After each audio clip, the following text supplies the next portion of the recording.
오라 너희 모든 목마른 자들아 물로 나오라. 내게 듣고 들을지어다. 그리하면 너희가 좋은 것을 먹을 것이라. 너희는 귀를 기울이고 내게로 나와 들으라. 그리하면 너희 영혼이 살리라. 아멘.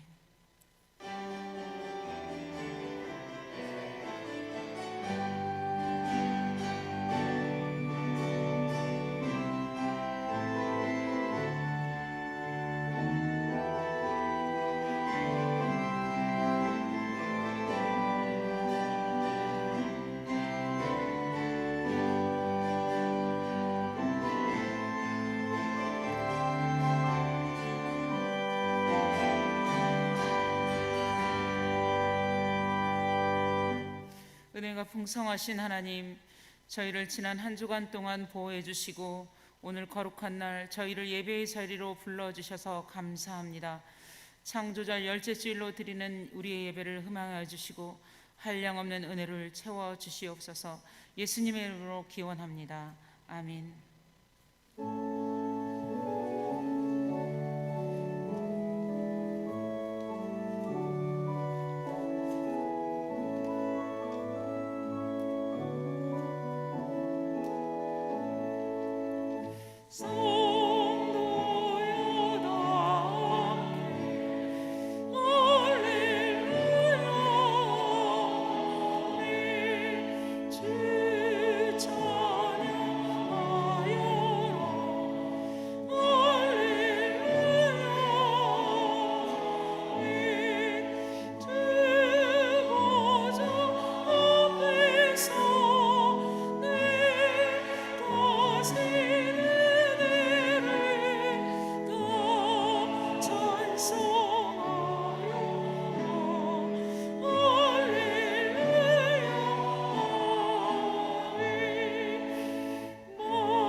다 같이 우리 신앙을 사도신경으로 고백하겠습니다. 전능하사 천지를 만드신 하나님 아버지를 내가 믿사오며 그 외아들 우리 주 예수 그리스도를 믿사오니 이는 성령으로 잉태하사 동정녀 마리아에게서 나시고 본디오 빌라도에게 고난을 받으사 십자가에 못 박혀 죽으시고 장사한 지 사흘 만에 죽은 자 가운데서 다시 살아나시며 하늘에 오르사 전능하신 하나님 우편에 앉아 계시다가 저리로서 산자와 죽은 자를 심판하러 오시리라. 성령을 믿사오며 거룩한 공예와 성도가 서로 교통하는 것과 죄를 사하여 주시는 것과 몸이 다시 사는 것과 영원히 사는 것을 믿사옵나이다. 아멘. 여호와께 감사하라. 그는 선하시며 그 인자하심이 영원함이로다.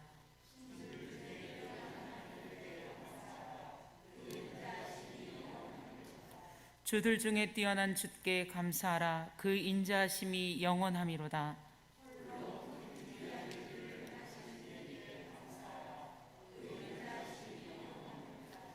지혜로 하늘을 지으신 이에게 감사하라. 그 인자하심이 영원함이로다.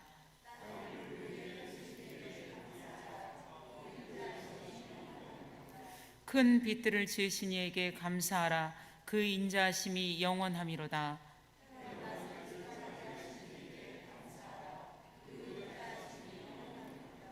달과 별들로 밤을 주관하신 이에게 감사하라. 그 인자하심이 영원함이로다.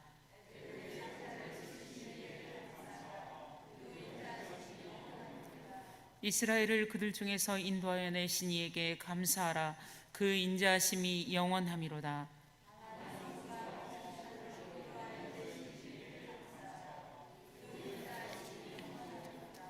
아멘. 이제 우리 주인 되신 하나님께 우리의 죄를 다 같이 고백합시다. 사랑의 하나님, 연약한 우리를 하나님의 자녀로 삼으시고 이 시간 마음과 정성을 다하여 찬양과 경배를 드리게 하시니 감사합니다. 또한 유혹 많은 세상 속에서 실족하지 않고 믿음의 자녀로 살아갈 수 있도록 선한 길로 인도하시니 더욱 감사합니다. 그러나 주님, 우리는 주님의 인도와 보호하심의 은총을 잊고 살 때가 많습니다. 모든 것이 하나님의 은혜임에도 불구하고 여전히 내 힘과 능력을 의지하며 교만한 삶을 살아갑니다. 우리의 생명이 주님 손에 있음에도 나 자신을 위한 탐욕의 끈을 놓지 못하고 더 높은 밥의 탑을 쌓기 위해 동분서주합니다. 주님, 불쌍히 여기사 우리의 죄를 용서하여 주옵소서. 예수님의 이름으로 기도드립니다. 아멘. 이제 나와 하나님만이 아는 죄를 침묵으로 참여합시다.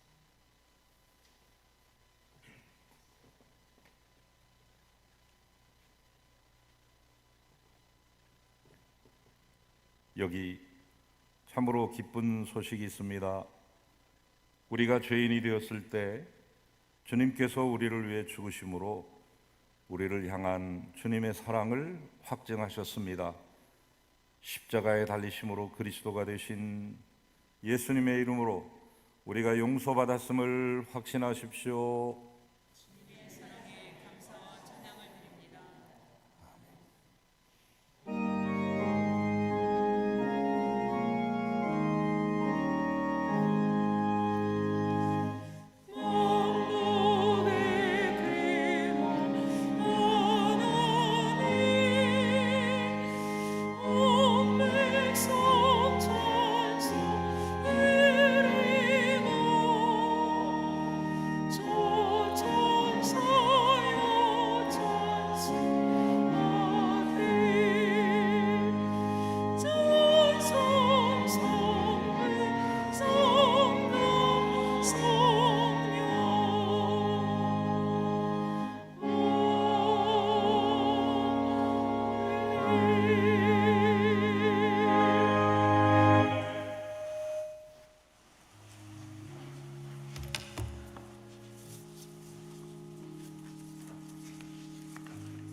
사랑과 은혜의 하나님, 은혜로운 주일로 하나님께 경배와 찬양을 드립니다. 모든 성도가 함께 모여드리는 예배는 아니지만 일부 성도가 이 자리에 오셔서 현장 예배로 그리고 각각의 처소에서 영상으로 드리는 예배를 기쁘게 받아주시옵소서. 우리 모두가 한자리에 있지는 못하지만 각자가 있는 곳에 주님께서 함께 동행하여 주심을 믿습니다. 우리가 드리는 찬양과 예배가 하나님께 영광이 되고 우리 모두가 감사의 시간이 되도록 예배의 시작과 끝을 주관하여 주시옵소서. 이 시간 성도들의 마음을 다해 각자의 기도 제목으로 주님께 간절히 기도드립니다. 각 성도님들이 기도에 응답하여 주시고 우리가 처한 어려움을 주님을 향한 믿음으로 이겨나가 극복할 수 있도록 은총 베풀어 주시옵소서. 한 번도 경험하지 못한 혼란의 상황을 지내고 있습니다. 사람들과의 만남이 자유롭지 못하고 함께 모여 공동 식사도 어렵습니다. 구역 모임이나 수련회의 일정도 잡지 못하는 어려운 환경입니다. 코로나 상황이 언 8개월이 지나고 있지만 언제 끝나게 될지, 언제 일상의 생활로 돌아갈 수 있을지 모르는 상황입니다. 오히려 이렇게 마스크를 쓰고 서로 거리 두기를 하는 것이 일상이 되어가는지도 모르겠습니다. 그렇다 하더라도 우리는 믿습니다. 하나님께서는 살아계시고 항상 우리의 삶 속에서 우리가 나아갈 길을 보여주실 것을 믿습니다. 우리가 힘들고 어려울 때 곁에서 지켜주실 것으로 믿고, 지쳐 쓰러지면 손 내밀어 잡아 일으켜 주실 것을 믿습니다. 주님을 믿는 모든 성도들에게 지혜를 주시옵고 더욱 굳센 믿음으로 세상 속에서 주님의 자녀로 살아갈 수 있도록 인도하여 주시옵소서. 추수감사절을 앞두고 있습니다. 힘든 상황 속에서도 우리가 거둬들이는 알곡이 무엇이 있는지 돌아보는 한 주간 될 수 있기를 원합니다. 올해 나에게 주신 감사의 추수가 무엇이었는지, 어려움 속에서도 받았던 주님의 은혜가 무엇인지 돌아보는 한 주가 되기를 원합니다. 그저 어려움과 고통의 시간만 기억하지 않게 하시고 그 안에서 주님께서 주신 은혜와 축복이 있음을 믿사오니 우리에게 그 감사한 일들이 더욱 기억되는 은총을 베풀어 주시옵소서. 오늘부터 연말당회를 시작합니다. 무슨 사업을 하여야 할지, 어떻게 행사를 진행해야 할지 혼란한 상황입니다. 하지만 우리는 알고 있습니다. 지혜로운 일꾼으로 가득한 송암교회임을 알고 있습니다. 지역사회에서는 봉사와 사랑의 모임으로 인식되고 있고, 교회 학교는 항상 모범이 되고 훌륭한 선생님으로 가득 채워주셨습니다. 새로운 도전과 알찬 행사로 교회 학교와 청년부는 교회의 중심이 되고 있음을 알고 있습니다.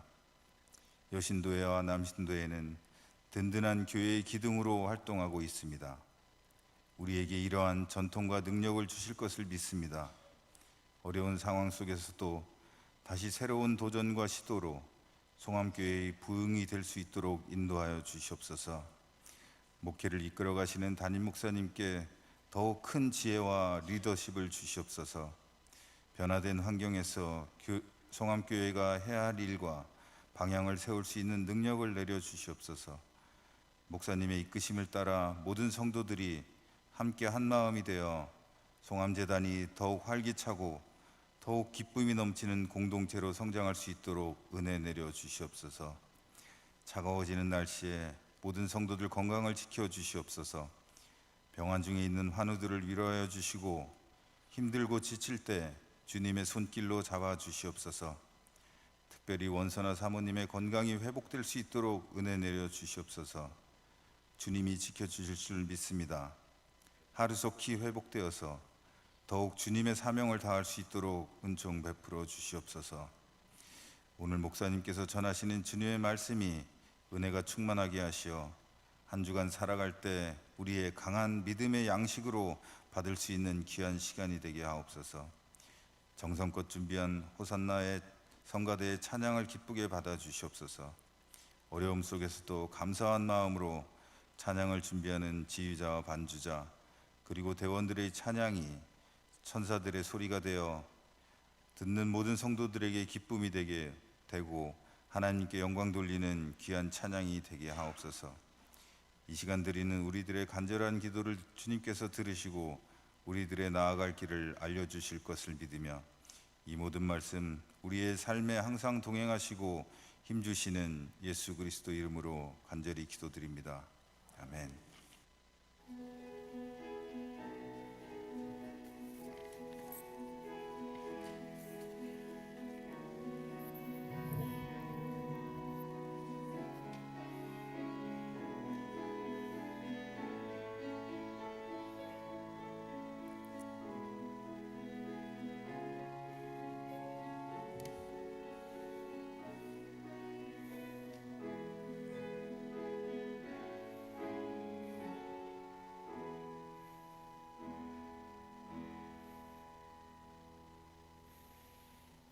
신령과 진정으로 예배드리기 위해서 오늘 또 경건한 마음으로 이 자리에 함께 하시는 여러분, 우리 예배당과 또 여러분 각기 삶의 처소에서 영상을 통해서 예배하시는 송암의 모든 교우들에게 또 여러분들의 가족들에게 주님의 은혜와 평강이 차고 넘치시기를 간절히 소망합니다. 샬롬.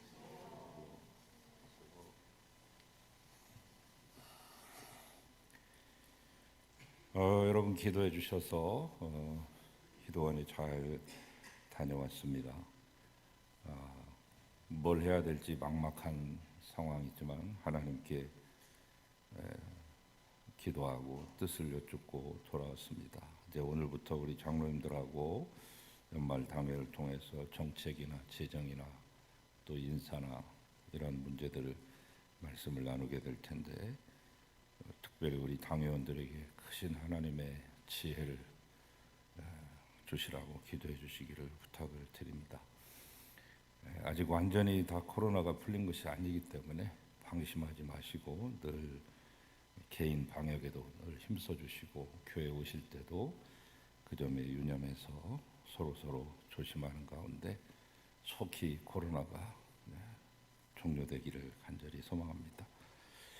다음 주는 추수감사주일 예배로 드리겠습니다. 1년의 모든 감사를 엮어서 하나님께 드리는 귀한 예배인데 마음과 정성을 다해 주 앞에 나오실 수 있기 바랍니다.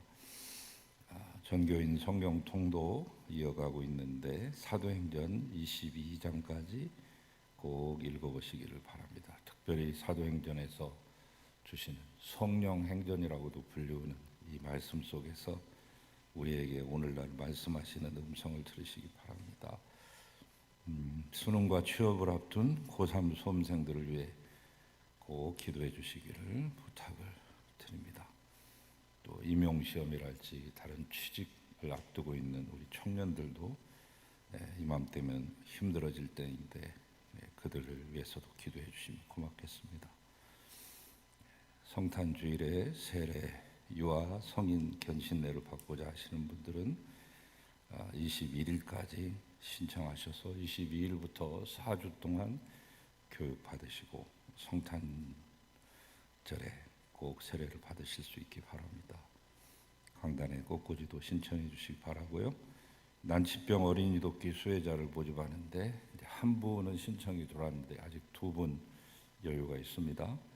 어제 삼종교 지도자들과 그동안 애쓰셨던 실무자들 그리고 구청장님과 구청의 직원들 이렇게 함께 모여서 상견례를 했습니다. 예전에는 바자회를 하기 직전에 상견례를 했는데 올해는 코로나 상황이 그때 2.5단계였기 때문에 모이지를 못하고 바자회 기금을 다 모금한 다음에 뒤늦게 모였습니다만은 이제 곧 대상자가 확정되는 대로 그분들에게 소정의 금액을 전달함으로 함께 희망을 나누도록 하겠습니다. 그때 또 다시 여러분에게 보고해 드리겠습니다. 정말로 여러분이 많이 애쓰셨다고 하는 거 다시 한번 감사드립니다. 우리 김관식 선교사님 차량 헌금에 많이 동참해 주시고 계시는데 마음으로 지금 작정하고 계신 분도 계시다고 제가 들었습니다. 길게 생각하지 마시고 시간이 별로 없으니까 이번 주나 다음 주 안에 꼭 여러분이 같이 동참해 주시면 다 모아서 보내드리도록 그렇게 하겠습니다. 오늘 2부 예배 후에 소예배실에서 연말당에 들어가겠습니다. 기도해 주시기 바랍니다.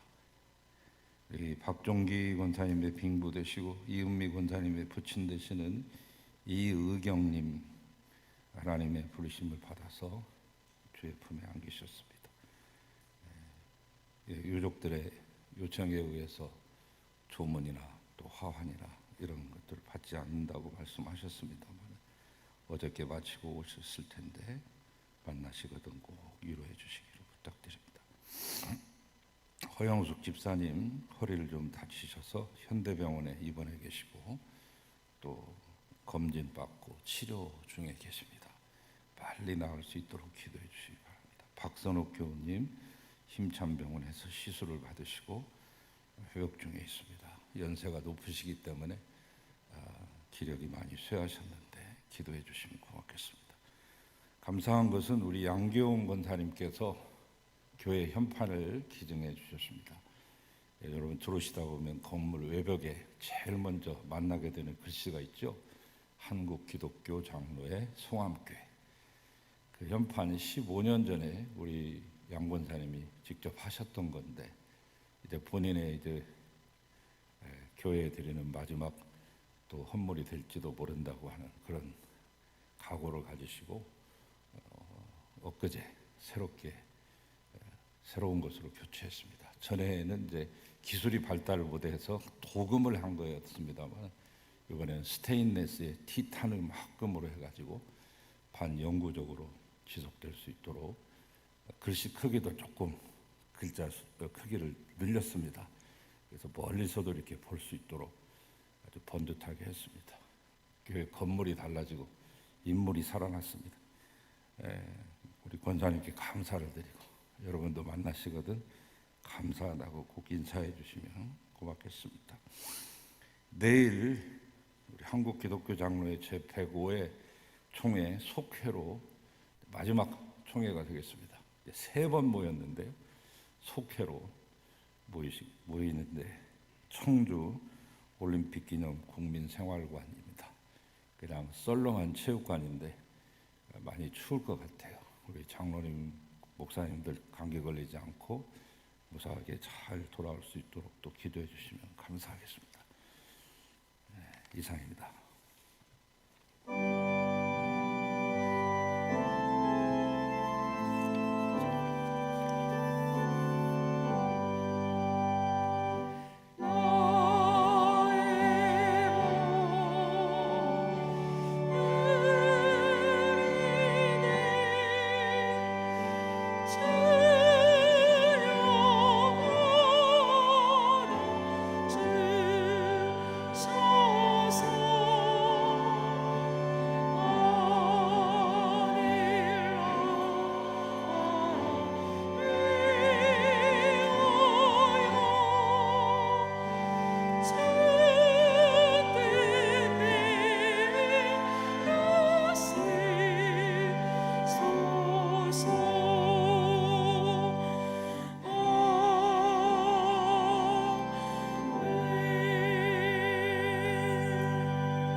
광고를 놓쳤는데 우리 김건웅 장로님 가정에서 자녀 결혼을 감사해서 여러분 가정에 떡을 제공해 드립니다.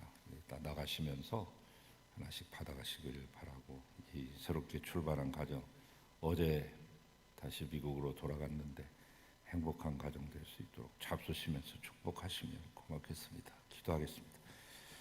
거룩하신 아버지 하나님 감사합니다. 감사합니다. 무한 감사합니다. 하나님 뭐라 감사드려야 될지 알 수 없을 정도로 감사합니다.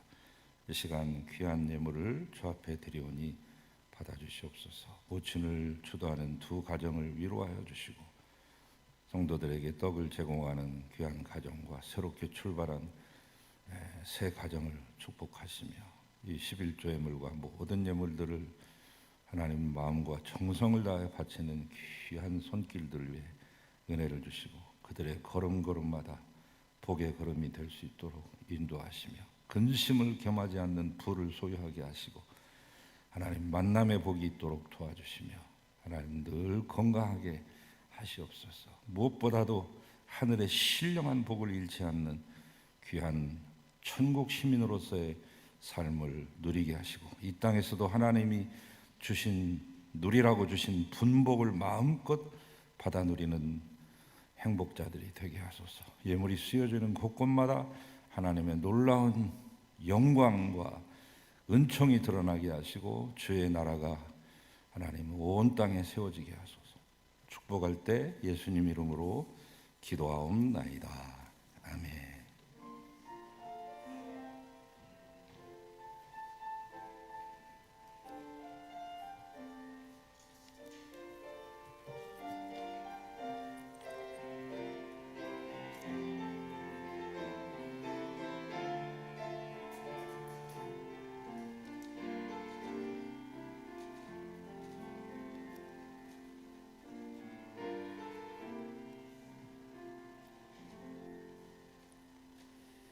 이제 하나님의 말씀을 받겠습니다. 오늘 우리에게 주시는 하나님의 말씀은 디모데 후서 4장 9절에서 13절 말씀입니다.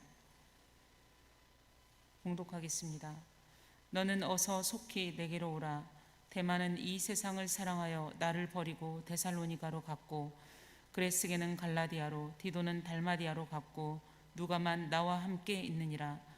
내가 올 때 마가를 데리고 오라. 그가 나의 일에 유익하니라. 두기고는 에베소로 보내었노라. 내가 올 때 내가 드로아 가보의 집에 둔 겉옷을 가지고 오고, 또 책은 특별히 가죽 종이에 쓴 것을 가져오라. 아멘. 주님의 말씀입니다.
할렐루야.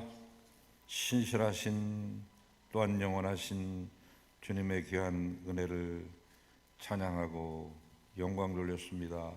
하나님, 이 찬양 받으시고 기뻐하시며 하늘에 귀한 영광이 차고 넘치게 하시고 찬양을 올려드리는 이분들에게 은혜를 전입해 주시옵소서. 우리 호산나 성가대 모두가 함께 모여 찬양하는 날을 간절히 소망하고 있사오니 그날이 속히 오게 하소서.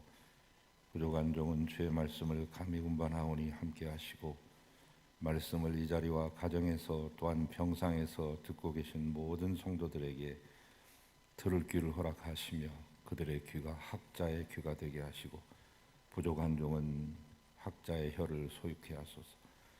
예수 그리스도의 이름으로 기도합니다. 아멘.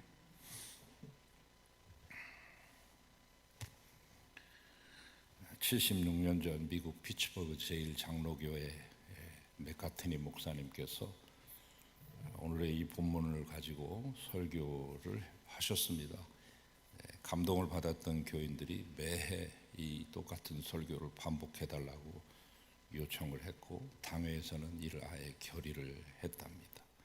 마치 느헤미야 8장에 나오는 이스라엘 백성들이 워터게이트 수문 앞 광장에서 느헤미야와 에스라가 하나님의 말씀을 읽고 그 말씀을 해석하고 말씀을 증거할 때 그 백성들이 모두 자리에서 일어나서 유대 나라가 얼마나 더웁습니까? 체감 온도가 여름 같은 경우에는 이제 40도, 45도를 넘는 지역인데 모두 남녀노소 몸이 불편한 분들 이럴 것 없이 다 자리에서 일어나서 그 말씀이 끝날 때까지 수시간 동안 4시간 내지 6시간 동안 그 말씀을 듣고 돌아가면서 내일 또 이 자리에서 그 말씀을 들려주십시오. 찬송가에 있는 말씀처럼 평생에 듣던 말씀 또 들려주시오 라고 하는 그 마음으로 간절히 요청하니 그 다음 날에 그 수문 앞 광장에서 또다시 그 말씀의 잔치와 부흥회가 열렸던 것처럼 이 맥카트니 목사님은 이제 그 교회에서 은퇴하실 때까지 이 본문 설교를 하셨죠. 그때마다 입추의 여지 없이 교인들뿐만 아니라 시민들이 몰려와서 그 설교를 들었다고 합니다. 이 말씀을 신학교 4학년 실천신학 설교학 시간에 박근원 교수님 우리 교회에 출석도 하셨고 사모님 또 아들과 딸도 이 교회에서 성장했습니다마는 그 박근원 교수님으로부터 들은 다음에 제 어린 마음에 제가 담임 목회를 하게 되면 나도 감히 그렇게 해보리라 그렇게 결심을 했습니다.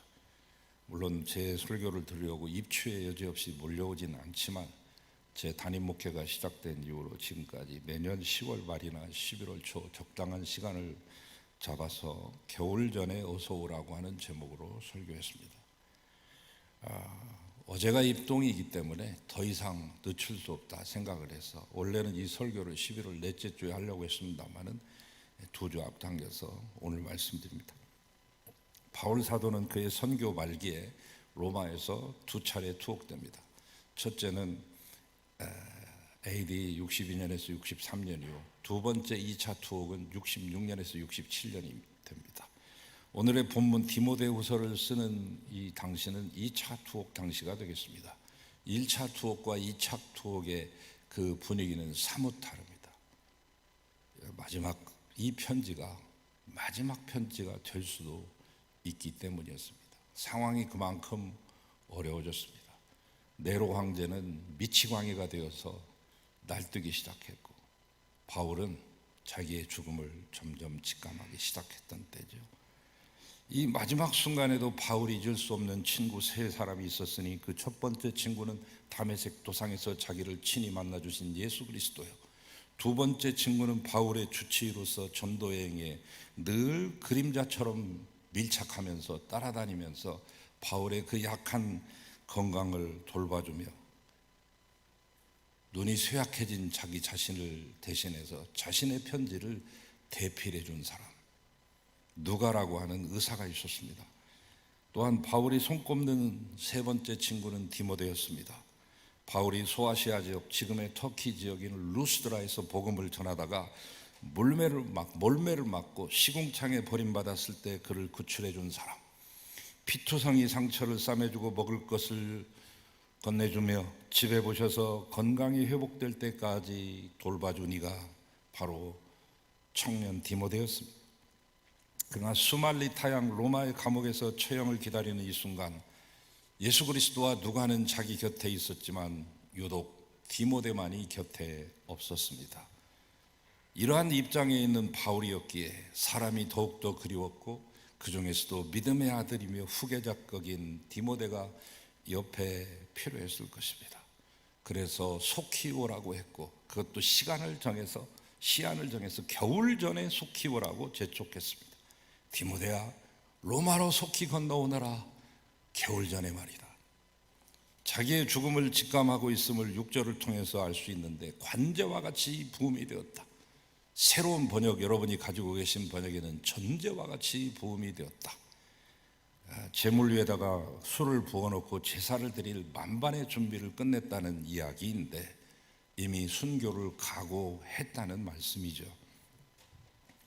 여러분, 이 세상에서 자기의 죽음 앞에 초연할 수 있는 사람이 과연 얼마나 되겠습니까?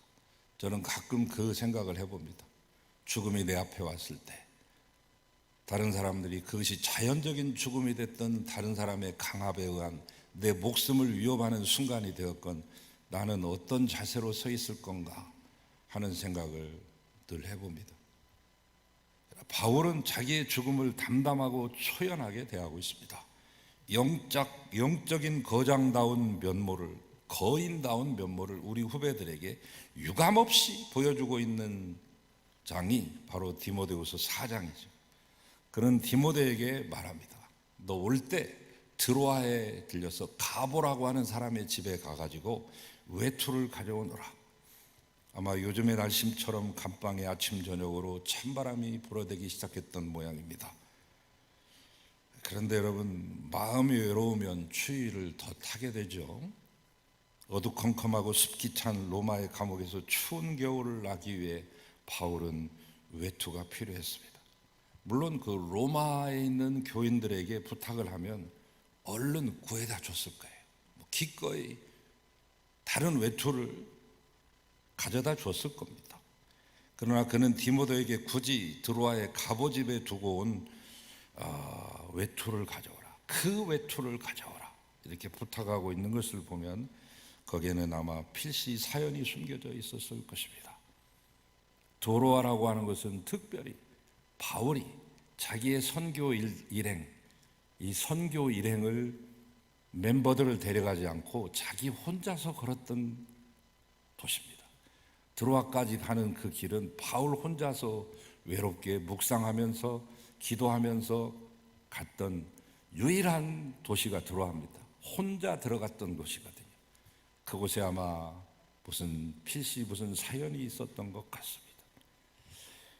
아마 그곳은 어떤 교인이 손수 지어준 외투였을지도 모르고 복음의 흔적이 남아 있었을 수도 있습니다. 그래, 이런 거죠. 유대인들에게 붙잡혀가지고 몽둥이로 맞은 핏자국이 남아 있다거나 산길을 가는데 이 터키의 이 산맥을 오른다고 하는 것은 이 북한산이나 이런 한라산 정도 오르는 것이 아닙니다. 해발 2,000m가 훨씬 넘는 그 산맥을 넘어야 되기 때문에 그 산길에서 혹시 맹수를 만나거나 그래서 옷이 찢어져 꿰맨 자국이 남아있는 외투일 수도 있겠습니다. 혹 여러분의 옷장 속에서도 어떤 추억이 담긴 옷, 빛바랜 옷 한 벌쯤은 간직하고 계시지 않습니까?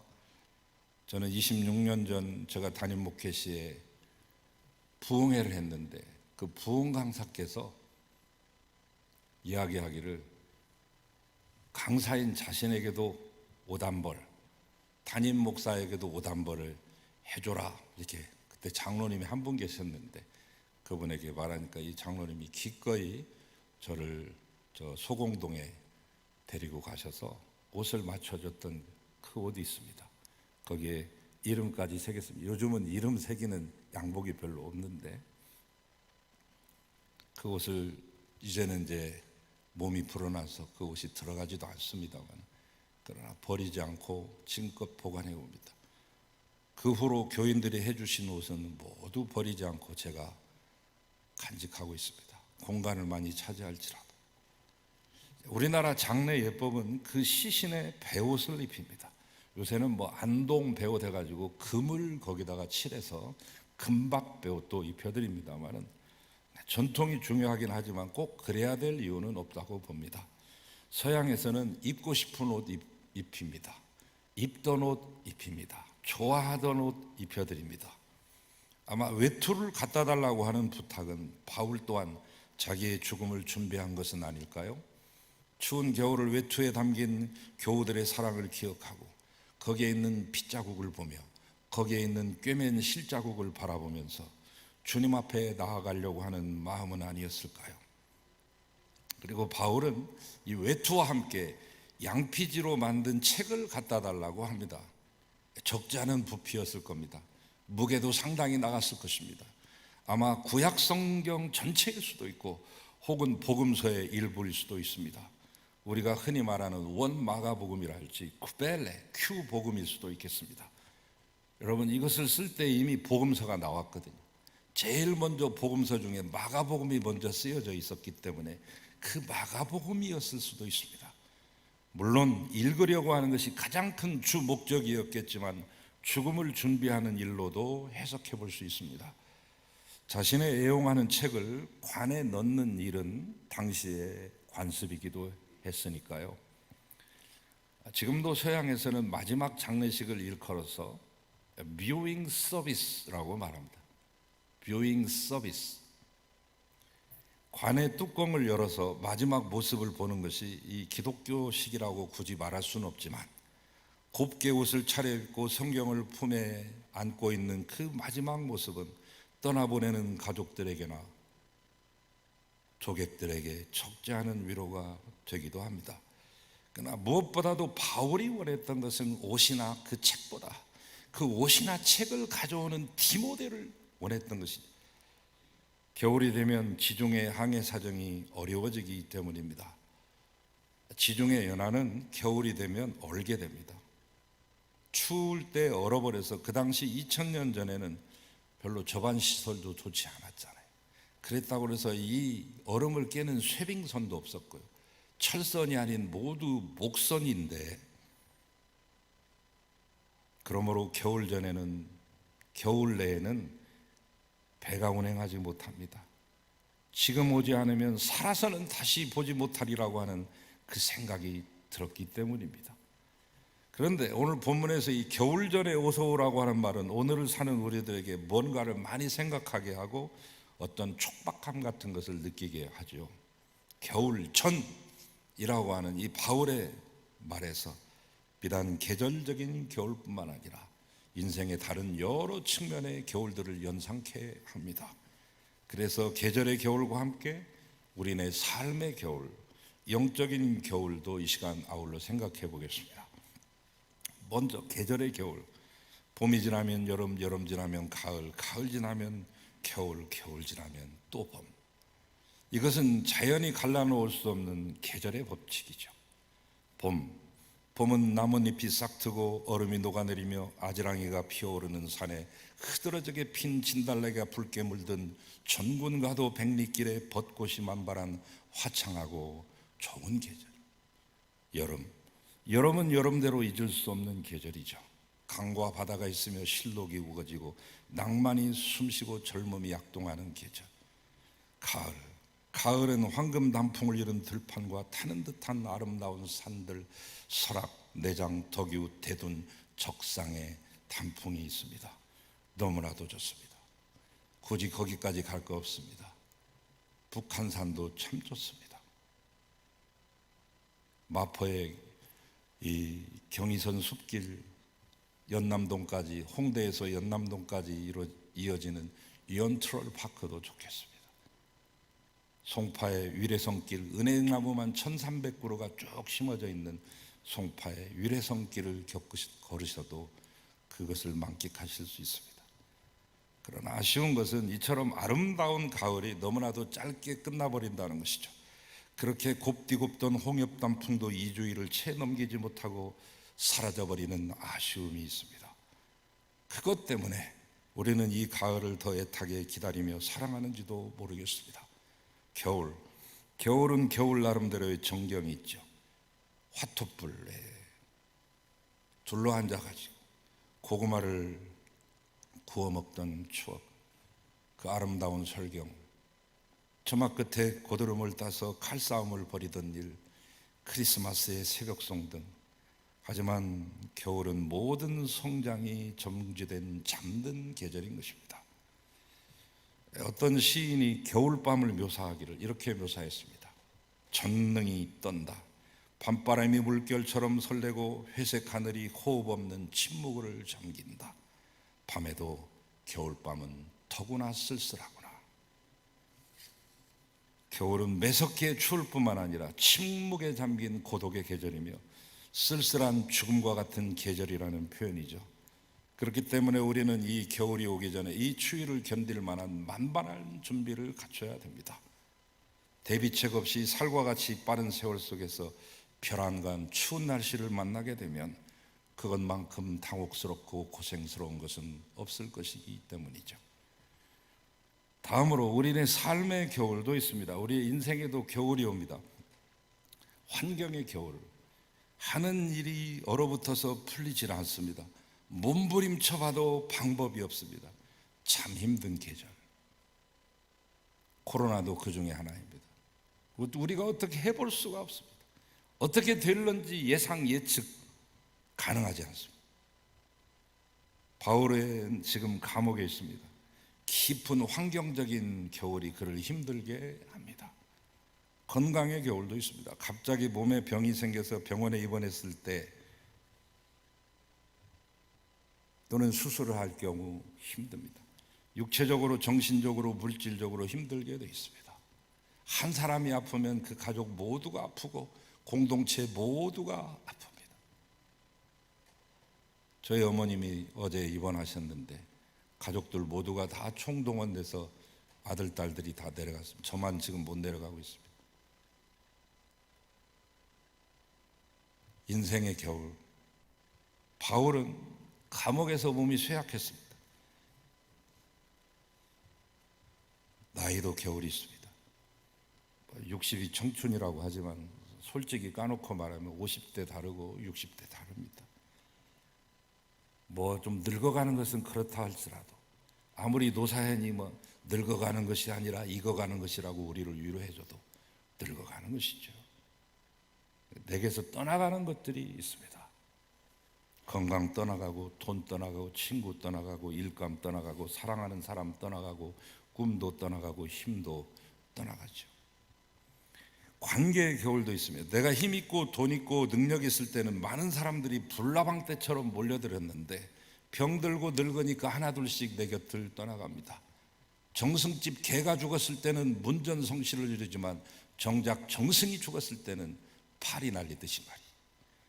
바울 곁에 있었던 데마와 디도와 그레스게와 마가와 알렉산더 모두 바울 곁을 떠나 있는 상태입니다. 슬픈 일입니다. 인생의 가을인 노년을 지나면 인생의 겨울인 죽음이 찾아듭니다. 저 어렸을 때 즐겼던 노래, 이분들이 이제 69년에 데뷔를 했는데 제가 이제 이분들을 만나게 된 것은 이제 청소년기에 이분들 음악을 즐겨 들었습니다만 그 당시로서는 악기랄지 기법이 파격적인 거였습니다. 지금 들어도 전혀 촌스럽지 않는 그런 노래의 주인공, Rain and Tears와 Spring, Summer, Winter and Fall의 이 노래의 주인공들이죠. 그리스 사람들로 만들어졌습니다. 아프로디테스 차일드, 아프로디테의 아들, 아프로디테의 여신들의 자녀들이다 이 말이죠. 그리스인이라는 것을 부각시키기 위해서 이름을 그렇게 붙였습니다. 이들을 가리켜서 프로그레시브 락이라고도 말하고 아트 락이라고도 말하고 사이키델릭 락이라고도 말하는데 그 중에서 제가 말씀드리려고 한 노래는 스프링, 서머, 윈터 앤 폴입니다. 봄, 여름, 겨울, 가을. 노래를 보면 가을과 겨울이 뒤바꿔 나오지만 이건 어디까지나 영어의 음률을 맞추기 위해서 바꾼 것일 뿐 계절의 겨울은 어김없이 봄, 여름, 가을 다음에 어김없이 겨울이 따라오는 것입니다. 비록 이상기후로 인해 지난 10월에 벚꽃이 핀 지역도 있었습니다만 그래도 여전히 봄, 여름, 가을, 겨울 순서를 뒤바꿔 놓을 수는 없습니다. 그러나 인생의 겨울은 계절의 겨울과는 달리 봄이나 여름에서 바로 점프해가지고 겨울로 뛰어넘는 사례를 발견합니다. 죽음에는 남녀노유가 없기 때문입니다. 언제 우리 앞에 인생의 겨울이 닥칠는지 아무도 알 수 없기 때문입니다. 우리는 다가오는 계절을 부인할 수 없듯이 다가오는 삶의 겨울 또한 부인할 수 없습니다. 결국 인생이란 한 걸음 한 걸음 죽음을 향해 걸어가고 있는 것이니까요. 그런데 이 인생은 단 한 번밖에 없는 목숨이라는 점에 우리는 깊은 유의를 해야 됩니다. 그래서 우리의 인생을 일생이라고도 말합니다. 2번, 3번 경험할 수 있는 그런 인생이라면 연습 삼아 인생을 살 수 있겠지만 인생의 왕복 차표는 발행되지 않습니다. 원웨이 티켓입니다. 한 번 떠나면 2번 다시 돌아올 수 없습니다.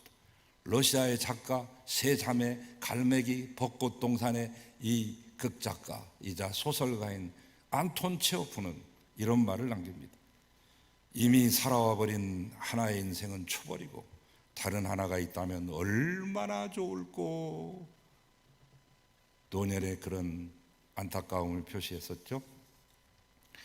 시편에 보면 우리의 연수가 70이요 강건하면 80이라도 그 연수의 자랑은 수고와 슬픔뿐이요 신속히 가니 우리가 날아가니이다. 과연 나의 인생에 남은 시간은 얼마나 남아있을까요? 사람들은 천년만년 살 것처럼 나중에 내년에 있다가 말하지만 과연 여러분들의 인생이 앞으로 얼마만큼 남았는지 아십니까? 하루살이가 메뚜기나 여치나 이런 친구들하고 헤어질 때 내일 또 만나. 하루살이는 내일을 모르는 것입니다. 그와 비슷한 삶을 우리가 살아갑니다. 하나님을 만나는 일에 소홀히 하며 인생의 겨울이 자신과는 상관이 없는 것처럼 사시는 분들이 많으실 것입니다. 그러나 누구에게나 인생의 겨울이 옵니다. 다만 그날과 그때를 모를 뿐 인생의 겨울이 오는 데는 순서가 없습니다. 장유, 유서가 존재하지 않습니다. 질서도 없습니다. 병으로, 사고로, 이런저런 이유로 먼저 갈 수도 있습니다. 뭐 연예인이라고 예외는 아닙니다. 최고의 인기를 누렸던 사람들도 갑자기 어느 날 우리의 곁을 떠나는 시대니까요. 이 춥고 힘든 이 겨울에 우리의 인생의 겨울도 대비할 수 있는 지혜가 필요합니다. 누군가 인생이라는 것은 군대를 제대하기 위해 모든 것을 물품을 반납하고 새 옷을 입어야 할 때가 온다고 말한 것처럼 제 신학교 재학 시절에 은사님들로부터 귀에 못이 박이도록 들은 얘기인데 감리교회 창시자격인 존 웨슬리는 동료 전도자들에게 늘 준비해야 될 3가지를 말했다고 합니다. 첫째, 설교 준비. 둘째, 이사 준비. 셋째, 죽음 준비. 여러분 인생의 겨울을 위해 무엇을 준비하고 계십니까? 마지막으로 계절의 겨울도 있고 우리의 인생의 겨울도 있지만 역사의 겨울, 즉 영적인 겨울도 있습니다. 이 세상은 결국 하나님의 피조물. 창세기에 보면 하나님께서 이 세상을 시작하셨다고 했습니다. 태초에 빛이 있으라. 태초에 하나님이 천지를 창조하시느니라. 그 첫 번째 작품으로 빛을 만들어내시는데 시작이 있다고 하는 말은 끝이 있다는 말입니다. 하나님을 괜히 알파와 오메가라고 멋있게 수식어로 말하는 것이 아니라 끝이 있다는 것을 말해주기 위해서 하는 말입니다. 구약성경은 구세주 되시는 예수 그리스도의 강생을 예언한 책이요, 신약성경은 다시 오실 심판주 되시는 예수 그리스도의 재림을 예언한 책이라고 볼 수 있습니다. 성경은 분명하게 세상의 종말과 동시에 예수님의 재림을 가리키고 있습니다. 요한계시록 끝부분에 이것들을 증거하신 이가 가라사대 내가 진실로 속히 오리라 재확인하시고 확인도장 찍었습니다. 우주적인 대환란의 때가 가까우고 있습니다. 어쩌면 이 코로나도 그 과정 가운데 하나일 것입니다. 성경에 예언한 모든 징조가 하나하나 이 역사 속에서 성취되어 가고 있음을 볼 때 경성하고 준비하지 않으면 안 됩니다. 인류 역사의 모든 것은 다 이루어졌습니다. 이제 남은 것은 하나, 주님 재림밖에 남지 않았습니다. 계절의 겨울이건 인생의 겨울이건 세상의 종말을 의미하는 겨울이거든 지금 우리 앞에 속히 임하고 있는 것만은 사실입니다. 어서 오라고 하는 말은 지체하지 말고 대비하라는 말씀으로 들을 수 있습니다. 주님은 지금 어서 오라고, 지체하지 말라고 말씀하고 계십니다. 겨울 전에 어서 오라고 하는 목소리는 사랑과 우정의 목소리, 위로와 사랑의 교제를 나누십시오. 화해하십시오. 우리의 사랑과 우정을 갈구하는 부모와 자식과 친구와 믿음의 동지들과 불신의 이웃들을 찾아가십시오. 오해를 가지고 살았으면 푸시고, 화나는 일 있으셨으면 회개할 줄 알고 용서해 줄 줄도 알아야 됩니다. 오해를 풀 수 없는 겨울이 오기 전에, 화목할 수 없는 그때가 오기 전에 빨리 회개하고 용서하고 화목해야 됩니다. 겨울 오기 전에, 겨울 오기 전에. 여러분의 겨울이 다가올 때 꼭 만나야 될 사람 누구입니까? 화해하고 용서해 줘야 될 분이 누구입니까? 서로의 자잘못을 가리기 전에 그의 마음을 아프게 한 것은 사실 아닙니까?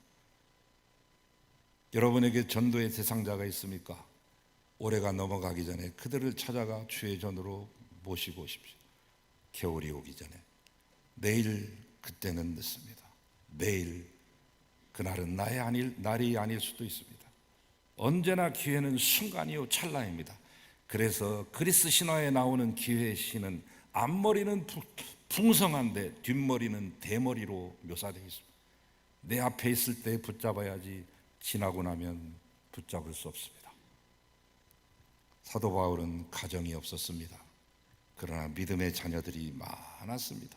그로 인하여 구원받게 된 사람, 그로 인하여 생명의 길을 찾은 사람들이 많았습니다.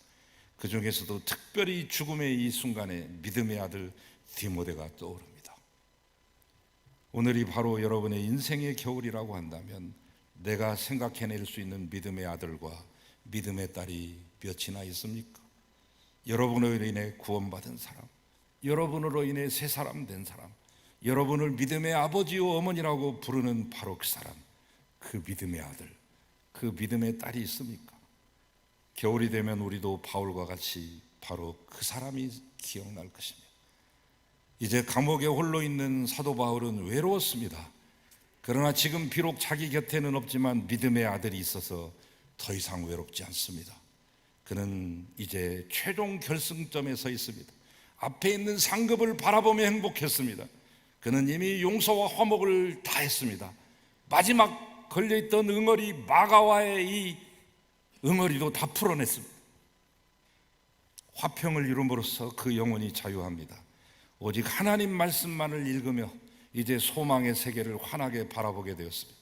오직 그리스도를 만날 그 생각만 하며 기쁨과 감사로 환희로 충만한 그러한 순간을 맞이하고 있습니다.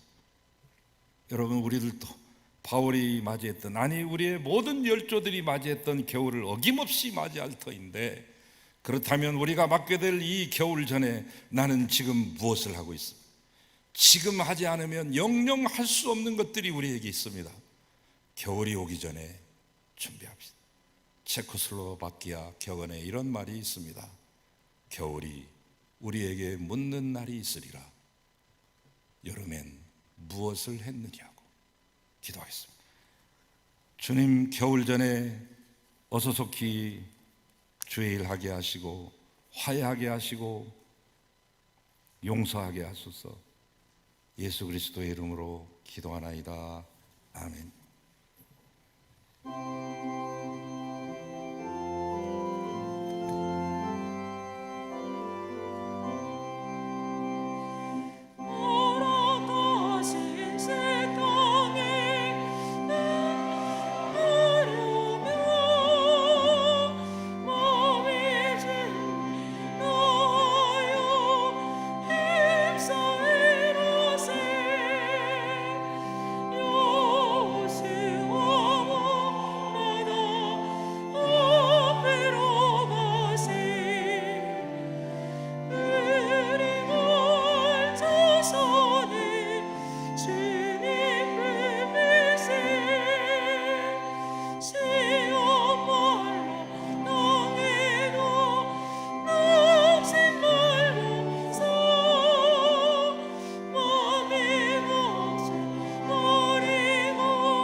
성부, 성자, 성령, 거룩하신 성삼위일체 하나님의 은혜와 사랑과 교제하심이 인생의 겨울이 오기 전에 옷깃을 여미며 허리띠를 졸라매고 신발끈을 동여매며 다시 복음의 현장으로 우리의 삶의 터전으로 나아가는 사랑하는 모든 성도들과 우리의 이웃들을, 형제 자매들을 위해 이제로부터 영원히 함께 하시기를 간절히 축원하옵나이다. 아멘.